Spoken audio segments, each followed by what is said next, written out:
So hello guys, कैसे हैं आप लोग। आशा करता हूँ कि ठीक होंगे। गाइज, जो आज का टॉपिक है वो है कि जो एग्ज़ाम का लास्ट टाइम होता है उसमें हम प्रिपरेशन कैसे करें। जो भी 12th और 10th के एस्पिरेंट है, ठीक है, उनको मैं बताना चाहूँगा कि मैंने कैसे किया। जो मेरा लास्ट का टाइम था उसमें मैंने प्रिपरेशन कैसे किया, वो आपको मैं इस वीडियो में बताने वाला हूँ, ठीक है।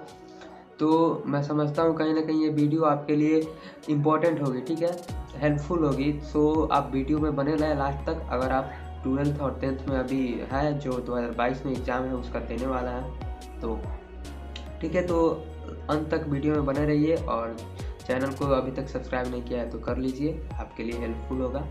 एंड चलिए गाइस, तो जो सबसे पहले इसमें बात आती है वो है क्वेश्चन बैंक की। क्वेश्चन बैंक मतलब होता है जो भी प्रीवियस ईयर में क्वेश्चन पूछे गए हैं, जो आपके बोर्ड में पूछे गए हैं, वो क्वेश्चंस आपको मतलब हमेशा याद होने चाहिए या फिर आप सॉल्व किए होने चाहिए, ठीक है, आपके सॉल्व किए होने चाहिए। जैसे जो क्वेश्चन प्रीवियस ईयर में पूछा गया है, जैसे क्वेश्चन बैंक का जो क्वेश्चन होता है वो मैंने मतलब लगभग पूरा याद कर लिया था, ठीक है। तो आपको भी अगर जैसे अभी एक मंथ टाइम है ना, बीच में एक मंथ टाइम है, अभी जनवरी स्टार्ट होने वाला है। तो क्या कीजिए कि आप क्वेश्चन बैंक ज़्यादा से ज़्यादा बनाइए। जो भी विषय आपका कमज़ोर है, जो अगर विषय आपका कमज़ोर है उस विषय पे मत जाइए, उस विषय के क्वेश्चन बैंक में देखिए कौन कौन से क्वेश्चन अधिकतर पूछे गए हैं और उन क्वेश्चंस को ज़्यादातर बनाइए, ठीक है। नहीं तो अभी एक महीना जो टाइम है वो आपका वैसे भी ख़राब हो जाएगा अगर आप वो किताब पढ़ने लगते हैं तो, ठीक है। और आपको अगर बढ़िया स्कोर करना है, मैं तो ये नहीं बता सकता कि आप कैसे मतलब उसका पूरा कंसेप्ट जान जाइए क्या, बट अगर एग्ज़ाम में बढ़िया स्कोर करना है तो आपको पहले उस क्वेश्चन बैंक में जो जो उस टॉपिक से क्वेश्चन पूछे गए हैं उस क्वेश्चंस को जाकर देखिए, ठीक है, और उसको बार बार मतलब बनाइए या फिर प्रैक्टिस कीजिए। जो सेकंड जो हमारा पॉइंट है वो आता है ऑब्जेक्टिव का, ठीक है। ऑब्जेक्टिव जो हमारा 50 मार्क्स का है, जो आधा मेरा मतलब मेरे जो सिलेबस है, जो आपका सिलेबस है उसमें 50 मार्क्स का खाली ऑब्जेक्टिव आएगा।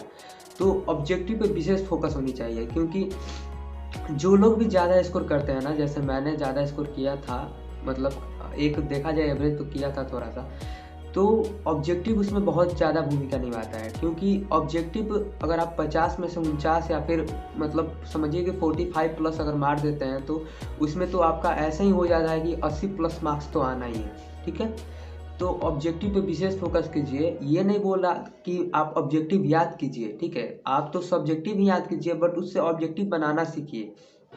जैसे कोई भी लंबा टॉपिक है तो उसमें से ऑब्जेक्टिव ढूंढिए कि क्या क्या ऑब्जेक्टिव बन सकता है, या फिर ऑब्जेक्टिव का ऐसे किताब भी आता है बहुत सारा, तो वो किताब पढ़िए।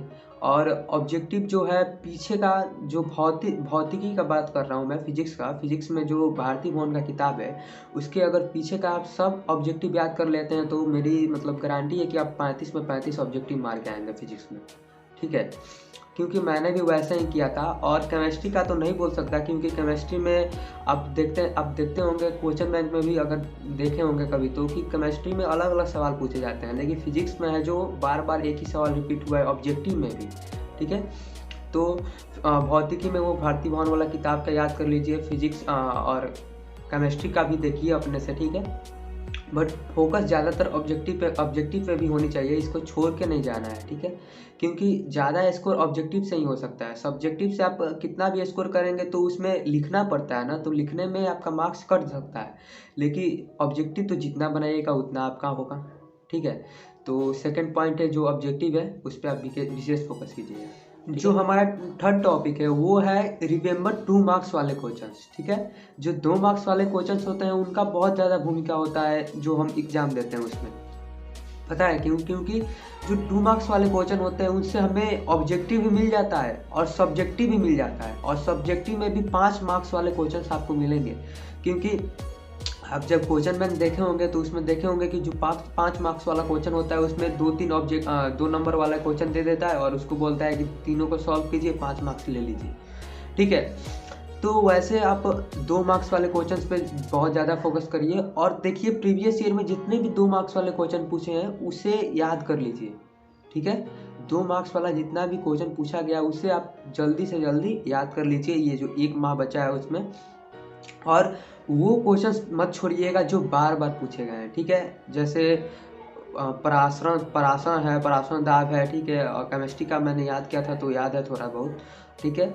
जो जो भी मतलब ज़्यादा बार पूछे गए हैं वो क्वेश्चंस मतलब एक पन्ना पे पहले लिख लीजिए एक दिन में, ठीक है, और उसको बारी बारी से याद करते जाइए। और सोचिए कि मैं अपने तरीक़ा से कैसे याद करूं, मतलब मैं जब लिखूं तो जो एग्जामिनर चेक करे वो भी खुश हो जाए देखकर, ऐसा कुछ लिखने का प्रयास कीजिए, ठीक है। सो गाइज, फोर्थ हमारा टॉपिक है कि राइटिंग स्किल आपका बढ़िया होना चाहिए, ठीक है। अगर आपको ज़्यादा स्कोर करना है तो राइटिंग स्किल भी कहीं ना कहीं इंपॉर्टेंस है, मतलब देता है इंपॉर्टेंस कि राइटिंग स्किल भी आपका अच्छा होना चाहिए।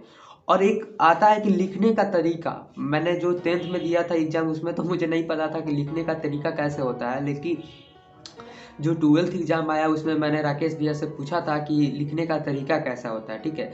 तो आप जब भी लिखिए तो 2 पेन का यूज कीजिए, एक ब्लू और एक काला, ठीक है। ब्लू और काला पेन का यूज कीजिए और क्या करिए कि क्वेश्चन का हेडिंग देकर लिखिए। जैसे जो काला पेन ले जाते हैं, तो जैसे मान लीजिए मुझे प्राशन लिखना है तो प्राशन का हेडिंग दे दिया और फिर उसको डिटेल में लिखा, ठीक है। और जब वो क्वेश्चन पूरा हो जाए तो लास्ट में ऐसे लाइन घेर कर और ऐसे मतलब उसको अलग पार्टिसिपेंट कर दीजिए, ठीक है। और फिर उसके बाद नेक्स्ट वाला क्वेश्चन लिखिए, ठीक है। क्योंकि ऐसे ये होता है कि एग्जामिनर समझ जाता है कि ये एक क्वेश्चन लिखा है और ये एक क्वेश्चन लिखा है, 2 क्वेश्चन हो गया, ठीक है। और क्या करिए कि मैंने मतलब जैसे किया था 2 मार्क्स वाला क्वेश्चन में एक पेज में, जो एक पेज आता है उसका, उसमें 2 मार्क्स वाला 2 ही को क्वेश्चन लिखता था, ठीक है। पहले एक ऊपर एक इतना लिख देता था, फिर उधर अंडरलाइन करके और फिर इधर एक लिख देता था, ठीक है। और जो 5 नंबर वाला क्वेश्चन होता था उसको पूरा में लिखता था, और नहीं तो पूरा में नहीं अटता था तो फिर इधर आधा पेज में लिख देता था, ठीक है। तो आप ये कीजिए कि मतलब कम से कम एक पेज में 2 नंबर वाले क्वेश्चन लिखिए, ठीक है। उससे मतलब थोड़ा डिटेल करके लिखिएगा तो उससे और ज़्यादा आपको मार्क्स मिलेगा, ठीक है।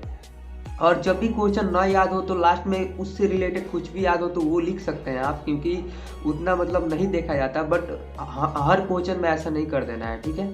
कोई क्वेश्चन ऐसा होगा तो उसमें कर देना है, लेकिन हर क्वेश्चन में ऐसा नहीं करना है। एंड बहुत इम्पोर्टेंस है यार इसका, मार्क्स का भी, और मतलब मार्क्स का भी बहुत ज़्यादा इम्पोर्टेंस है आपके सर को प्राउड फील करवाने के लिए, ठीक है। तो उस पर विशेष फोकस कीजिए। एंड कॉन्सेप्ट का तो है ही, कॉन्सेप्ट जानना बहुत ज़्यादा ज़रूरी है क्योंकि वही हमें आगे काम देता है। और मार्क्स भी थोड़े बहुत इंपॉर्टेंस है, थोड़ा नहीं बहुत ज़्यादा इंपॉर्टेंस है मार्क्स का भी, ठीक है। सो उस पर भी विशेष फोकस कीजिए और राइटिंग स्किल अपना बढ़िया बनाइए, जितना बढ़िया बना सकते हैं आप। गाइस, जो हमारा 5th नंबर पॉइंट है वो है डोंट मिस एनी क्वेश्चंस, ठीक है। आपको कोई भी क्वेश्चन छोड़ना नहीं है, जो नहीं आता है उसको भी कैसे भी करके लिखना है। आप अगर छोड़िएगा तो समझिए कि वहीं से हमारा मतलब लो में हम गिरने लगे, ठीक है। क्योंकि आप जब क्वेश्चन छोड़ते हैं तो आप अंदाज मतलब आप ये यकीन नहीं रख सकते कि मेरा 90+ नंबर आएगा, कभी नहीं आ सकता है, ठीक है। आप जब 100 में 100 बना के आइएगा, उसमें से आपका गलत होगा तब ना आपका 90+ नंबर आ सकता है, समझ रहे हैं मेरी बातों को, ठीक है। तो आप कोई भी क्वेश्चन उसको छोड़ना नहीं है। और यार कोई बच्चे होते हैं कि मतलब चीट नहीं करते हैं भाई, अगर वहाँ पे चीट हो रहा है तो वो भी एक कहीं ना कहीं थोड़ा सा इम्पोर्टेंस है उसका भी, क्योंकि मतलब ज़्यादा तो चीट नहीं कर सकते, और चीट करने का भी एक अलग अपना तरीका होता है, ठीक है। मैंने मतलब मैं बता रहा हूँ यकीन से, मतलब मैंने 10 नंबर का चीट कर लिया होगा और किया ही भाई। क्योंकि जैसे देखिए, अगर आपके अगल बगल में जो चीट कर रहा है उसके पास है वो क्वेश्चन, और वो जो मुझे नहीं आता है, तो उसमें शर्माना क्या, ठीक है। और मतलब चीट कर लीजिए, बट चीट करने का भी एक अलग तरीका होता है। आपको चीट करना है तो ये नहीं कि वो चीट ऐसे सामने रख लिए और फिर उसी में से देखते रहे छापते रहे, ऐसे नहीं करना है, ठीक है। उसको चीट को ले लेना है, एक बार पढ़ लेना है, और वो चीट जो मतलब आप जो लिखने वाले हैं वो आपको पहले से याद होगा, ठीक है। अगर आप अच्छे स्टूडेंट होंगे तो, मुझे पहले से याद रहता था, थोड़ा सा भूल जाता था, देख लेता था, ठीक है। तो देख लिया मैंने जो चीट है करना है, और उसको समझ लिया, ठीक है। और फिर अपने भाषा में उसको रिप्रेजेंट किया, ठीक है। तो वो चीट आपके लिए यूजफुल हो सकता है। नहीं तो अगर आप वो छापते हैं तो आपको नंबर नहीं मिल सकता है पूरा, क्योंकि वो एग्जामिनर भी भाई बहुत दिनों से कॉपी जांच कर रहा है ना, तो उसको भी पता होगा। हमारा 6 नंबर और लास्ट जो पॉइंट है, ठीक है, जो 6 नंबर और लास्ट जो पॉइंट है वो है कि फोकस ऑन इम्पोर्टेंट चैप्टर, जो मतलब आपके एग्जाम में पूछे जाते हैं उस पर। क्योंकि बहुत सारे मतलब होता है, जैसे हमारे पास तो 1 महीना टाइम ही है, आप इसमें किताब तो पढ़ नहीं सकते हैं, तो आप वैसे चैप्टर पे फोकस कीजिए जो बहुत ज़्यादा एग्जाम में पूछे जाते हैं। जैसे मैंने मैथ की बात करूँ तो मैथ में कैलकुलस जो है वो 40 या फिर 44 मार्क्स का होता है, ठीक है। तो उस चैप्टर पे विशेष फोकस कीजिए, क्योंकि कैलकुलस से आप अगर कैलकुलस बनाते हैं ना तो समझिए कि देखिए 40 नंबर का पूछा जाता है, और इसमें तो डबल डबल क्वेश्चन पूछे जा रहे हैं, एक मतलब एक के लिए 2 क्वेश्चन पूछे जा रहे हैं एक आंसर के लिए, ठीक है। तो समझिए कि 80 नंबर के क्वेश्चन कैलकुलस से ही आएंगे। तो आप समझिए कि अगर 80 नंबर आप मतलब कैलकुलस आपका पूरा स्ट्रांग है तो आप 80 नंबर तो यहीं से बना लेंगे ना, ठीक है। तो इस पे भी विशेष फोकस कीजिए कि जहाँ से ज़्यादा क्वेश्चन आते हैं, जैसे फिजिक्स में हो गया कि मॉडर्न फिजिक्स से और ये ऑप्टिक्स से ज़्यादा क्वेश्चन आते हैं, ठीक है। और इनऑर्गेनिक में भी शायद ज़्यादा क्वेश्चन आते हैं, इनऑर्गेनिक से भी, ठीक है। तो आप उन टॉपिक पे ज़्यादा फोकस कीजिए, ठीक है। जो अभी इम्पोर्टेंट लग रहा है उस पर अभी ज़्यादा फोकस कीजिए, और जो नहीं आता है, आप जो नहीं पढ़े अभी तक, तो भाई उसको छोड़ दीजिए, ठीक है। क्योंकि अभी से आप पढ़ना स्टार्ट करेंगे तो वो पूरा भी नहीं होगा और आपका ये भी टाइम समय बर्बाद हो जाएगा। तो जो नहीं आता है छोड़िए, और जो आता है उस पर विशेष फोकस कीजिए कि वो मेरा कहीं से कहीं ना छूटे। क्योंकि आपको पता होगा कि हम लोग का मतलब कोविड का टाइम था, तो हम लोग का पूरा पढ़ाई नहीं हुआ था, ठीक है। पूरा पढ़ाई नहीं हुआ था, बट मेरा ऐसा मतलब मानना है, या फिर मैंने जो माना था कि भाई पूरा पढ़ाई नहीं हुआ है तो उस पर नहीं जाना है, लेकिन जितना पढ़ाई हुआ है उसमें से अगर साला कोई आए तो नहीं छोड़ूंगा मैं, ठीक है। तो ये मतलब होना चाहिए कि इसमें से कोई आए तो नहीं छोड़ूंगा मैं। तो वैसा अपने आप को बनाइए, जो भी पढ़े हैं उसको बार बार रिवीजन कीजिए, ठीक है। और उस पर भी विशेष फोकस कीजिए, और जो इम्पोर्टेंट है या फिर जो क्वेश्चन बार बार पूछे गए हैं प्रीवियस ईयर में, क्वेश्चन बैंक बहुत बड़ी भूमिका निभाता है।